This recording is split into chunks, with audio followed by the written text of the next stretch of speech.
ChatGPT recent టైమ్స్‌లో ఈ పేరు చాలా ఎక్కువగా వినబడుతుంది. అండ్ చాట్‌జీపీటీని చూసి గూగుల్ లాంటి పెద్ద పెద్ద కంపెనీస్ కూడా భయపడిపోతున్నాయి. ఏదైనా కంపెనీ ఎదగాలంటే అయితే పొలిటికల్ సపోర్ట్ అయినా ఉండాలి, లేదంటే అల్టిమేట్‌గా డబ్బులైనా ఉండాలి. అండ్ నెంబర్ 3 మోస్ట్ ఇంపార్టెంట్, దాన్ని నడిపించేవాడు జీనియస్ పర్సన్ అయినా అయి ఉండాలి. అండ్ చాట్‌జీపీటీ వెనక ఈ ప్రపంచంలోనే మోస్ట్ రిచెస్ట్ మ్యాన్ అయిన ఎలాన్ మస్క్ ఉన్నాడు. కానీ ఇక్కడ నా క్వశ్చన్ ఏంటంటే, ఇంత బాగా సక్సెస్ అయిన చాట్‌జీపీటీ నుంచి ఎలాన్ మస్క్ బయటికి ఎందుకు వెళ్ళిపోయాడు? అసలు ఈ చాట్‌జీపీటీ వెనక ఎవరున్నారు? అసలు ఈ చాట్‌జీపీటీ ఎలా స్టార్ట్ అయింది అండ్ ఎలా ఎదిగిందో నేను ఈ వీడియోలో చెప్పబోతున్నాను. చాలామంది చాట్‌జీపీటీ పేరే కంపెనీ పేరు అనుకుంటారు, కానీ చాట్‌జీపీటీ అనేది టెక్నాలజీ పేరు. అండ్ చాట్‌జీపీటీని ఇంట్రడ్యూస్ చేసిన కంపెనీ పేరు ఓపెన్ ఏఐ. అండ్ అసలు ఓపెన్ ఏఐ ఎలా స్టార్ట్ అయిందో మీకు అర్థం కావాలంటే మీకు ఒక ఇంపార్టెంట్ వ్యక్తి గురించి తెలియాలి. ఆయనే మిస్టర్ శామ్యూల్ ఆల్ట్‌మ్యాన్. శామ్ ఆల్ట్‌మ్యానే ఓపెన్ ఏఐని స్టార్ట్ చేశాడు. శామ్ ఆల్ట్‌మ్యాన్ గురించి చెప్పాలంటే శామ్ ఆల్ట్‌మ్యాన్ ఒక అమెరికన్. అండ్ శామ్ ఆల్ట్‌మ్యాన్కి 8 ఇయర్స్ ఉన్నప్పుడే తనకి ఒక పర్సనల్ కంప్యూటర్ ఉండేది. అండ్ చిన్నప్పటి నుంచి ఆల్ట్‌మ్యాన్కి టెక్నాలజీ అన్నా కంప్యూటర్ అన్నా చాలా ఇష్టం. అయితే ఆ ఇష్టాన్నే ఆల్ట్‌మ్యాన్ ప్యాషన్గా మార్చుకున్నాడు. తన గ్రాడ్యుయేషన్ తర్వాత స్టాన్ఫోర్డ్ యూనివర్సిటీలో తనకున్న ఫ్రెండ్స్తో 2005లో లూప్డ్ అనే యాప్ని తయారు చేశాడు. అండ్ లూప్డ్ యాప్లో మన ఫ్రెండ్స్ని ట్రాక్ చేసుకునేలా లొకేషన్ షేరింగ్ ఫీచర్ని కూడా తీసుకొచ్చాడు. అండ్ వాళ్ళతో చాట్ చేసుకోవడానికి మెసెంజర్ కూడా ఉంటుంది. ఇక్కడే మీకు ఆల్ట్‌మ్యాన్ ఎంత అడ్వాన్స్డ్గా ఆలోచిస్తాడో చెప్పాలి. ఈవెన్ గూగుల్ మ్యాప్స్ కూడా లొకేషన్ షేరింగ్ ఫీచర్ని 2017లో లాంచ్ చేసింది. కానీ ఆల్ట్‌మ్యాన్ స్టార్ట్ చేసిన లూప్డ్ యాప్ 2005లోని ఈ టెక్నాలజీని తీసుకొచ్చింది. అండ్ లూప్ ట్యాప్ స్టార్ట్ అయిన టైంలోనే ఫేస్బుక్ అండ్ ట్విట్టర్ లాంటి కంపెనీలు కూడా స్టార్ట్ అయ్యాయి. లూప్ అప్పట్లో సక్సెస్ అవ్వకపోవడానికి మెయిన్ రీజన్ వాళ్ళ లొకేషన్ షేరింగ్ అండ్ వాళ్ళ పర్సనల్ డేటాని కస్టమర్స్ లూప్ ట్యాప్కి ఇవ్వదలుచుకోలేదు. అందుకనే పెద్దగా ఎవరు లూప్ ట్యాప్ని వాడేవారు కాదు. దీని బదులుగా ఫేస్బుక్ అండ్ ట్విట్టర్ని అప్పట్లోనే చాలామంది ఎక్కువగా యూజ్ చేసేవారు. అండ్ 2012లో ఆల్ట్‌మ్యాన్ రూప్ని $43 మిలియన్ అమ్మేశాడు.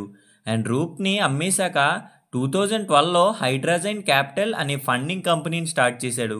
ఆల్ట్‌మ్యాన్ ఎంత ఫండింగ్ కంపెనీని స్టార్ట్ చేసినా తనకి టెక్నాలజీకి రిలేట్ అయిన కంపెనీని స్టార్ట్ చేయాలనేదే కోరిక. సో మంచి టైం కోసం శామ్ ఆల్ట్‌మ్యాన్ ఎదురు చూస్తున్నాడు. అండ్ తర్వాత అంటే 2015లో శామ్ ఆల్ట్‌మ్యాన్ ఎలాన్ మస్క్ని కలిసి ఏఐ మీద అండ్ టెక్నాలజీ మీద తనకున్న ఇష్టం గురించి చెప్పాడు. అండ్ 2015లో ఏఐ మీద రీసెర్చ్ చేయడానికి ఏ లాభాలు ఆశించకుండా ఒక కంపెనీ స్టార్ట్ అయింది. దాని పేరే ఓపెన్ ఏఐ. ఎలాన్ మస్కే కాదు, లింక్డ్ఇన్ కోఫౌండర్ అయిన హాఫ్మ్యాన్ అండ్ పేపాల్ కోఫౌండర్ అయిన పీటర్ థీల్ కూడా ఓపెన్ ఏఐలో కోఫౌండర్సే. అండ్ ఎలాన్ మస్క్ ఎందుకని ఓపెన్ ఏఐలో ఇన్వెస్ట్ చేశాడో నేను సపరేట్గా చెప్పనక్కర్లేదు. సుమారుగా $44 మిలియన్ ఎలాన్ మస్క్ ఆ టైంలో ఓపెన్ ఏఐలో ఇన్వెస్ట్ చేశాడు. అండ్ 2017లో ఓపెన్ ఏఐ చాట్‌జీపీటీని కనిపెట్టాల్సిన టైం వచ్చేసింది.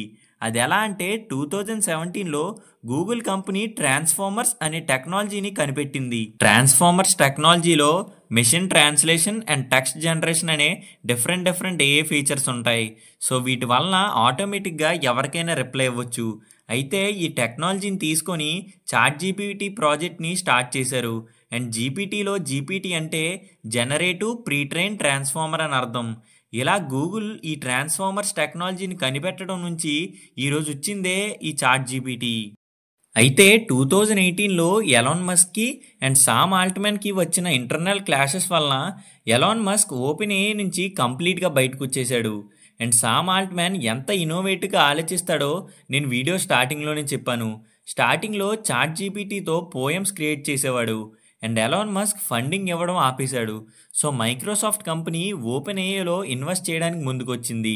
అండ్ $1 బిలియన్ ఓపెన్ ఏఐలో మైక్రోసాఫ్ట్ కంపెనీ ఇన్వెస్ట్ చేసింది. అండ్ తర్వాత పూర్తిగా చాట్‌జీపీటీ కంప్లీట్ అవ్వకముందే మైక్రోసాఫ్ట్ నుంచి ప్రెజర్. అండ్ మీకు డౌట్ వచ్చే ఉంటుంది, ఎందుకని మైక్రోసాఫ్ట్ కంపెనీ ఓపెన్ ఏఐలో ఇన్వెస్ట్ చేసిందని.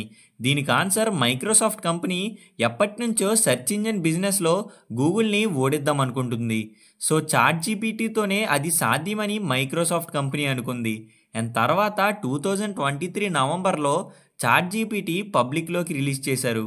అండ్ చాట్ జీపీటీ ఏ ప్రమోషన్స్ చేయకుండా అండ్ ఏ పబ్లిసిటీస్ చేయకుండా చాలా ఈజీగా సక్సెస్ అయిపోయింది. సో ఈ సక్సెస్ని చూసిన మైక్రోసాఫ్ట్ కంపెనీ మరో $10 బిలియన్ ఓపెన్ ఏఐ కంపెనీలో ఇన్వెస్ట్ చేసింది.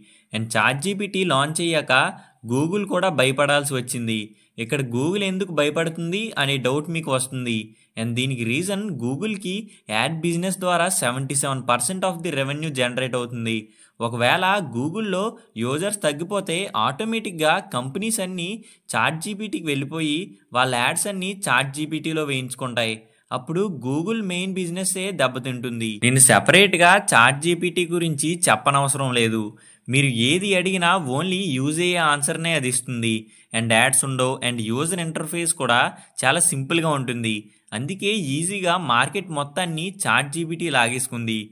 అండ్ ఈ ఏఐ సెర్చ్ ఇంజిన్ సెక్టార్లో 70% of the market share chat జీపీటీకి ఉంటే మైక్రోసాఫ్ట్ బింగ్కి 14% అండ్ గూగుల్ జెమినైకి 13% ఉంది. ఎప్పుడైనా మీరు స్టార్ట్ చేసిన కంపెనీ సక్సెస్ అయిందని మీకు ఎప్పుడు అర్థమవుతుందంటే మీ ఐడియాని కాపీ చేసో లేదా ఇన్స్పైర్ చేసో కొత్త కంపెనీలు వచ్చినప్పుడు లేదా పెద్ద కంపెనీలే మీరు తయారు చేసిన ప్రొడక్ట్ని వాడినప్పుడు మీ బిజినెస్ 100% సక్సెస్ అయిందని దాని అర్థం. అయితే గూగుల్ ఏమీ చూస్తూ ఉండిపోదు కదా.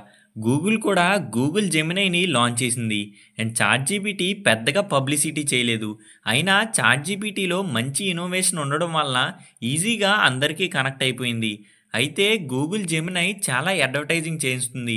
అండ్ తన మార్కెట్ షేర్ని పెంచుకోవడానికి గూగుల్ కంపెనీ ఒక మంచి స్ట్రాటజీని ఇంప్లిమెంట్ చేసింది. ఇది వినడానికి సింపుల్గా ఉన్నా చాలా ఎఫెక్టివ్గా పనిచేస్తుంది. అదేంటంటే మనం రోజు వాడుతున్న ఫోన్స్లో ఉన్న ఆండ్రాయిడ్ ఆపరేటింగ్ సిస్టమ్ గూగుల్దే. గూగుల్ దాంట్లో ఏదైనా చేయగలదు. అయితే ఇప్పుడున్న జనరేషన్ జెడ్ పీపుల్ లేజీనెస్ని క్యాచ్ చేసి డిఫాల్ట్గా గూగుల్ జెమినైని ఫోన్లోనే ఇన్స్టాల్ చేసి ఉంచుతుంది.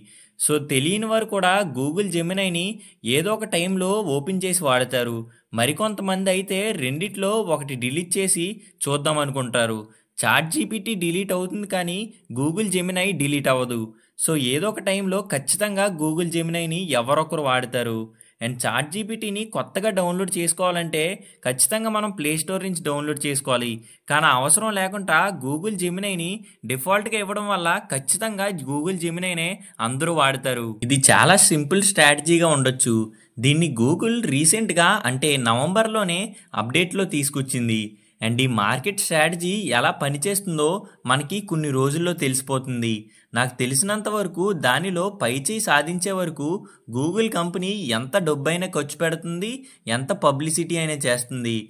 చాట్ జీపీటీ కూడా అంతే. మార్కెట్ షేర్ పోగొట్టుకుంటా ఉండడానికి ఇంకా ఎఫిషియెంట్గా పనిచేసేలాగా చాట్ జీపీటీని తయారు చేస్తుంది. అండ్ కొత్త ఇన్నోవేటివ్ టెక్నాలజీస్ని కూడా చాట్ జీపీటీ తీసుకొస్తుంది. సో మీరు నాకు కామెంట్స్లో చెప్పండి గూగుల్ కంపెనీ చాట్ జీపీటీని ఓడించగలదో లేదో అని. So hope you like the video and thank you for watching.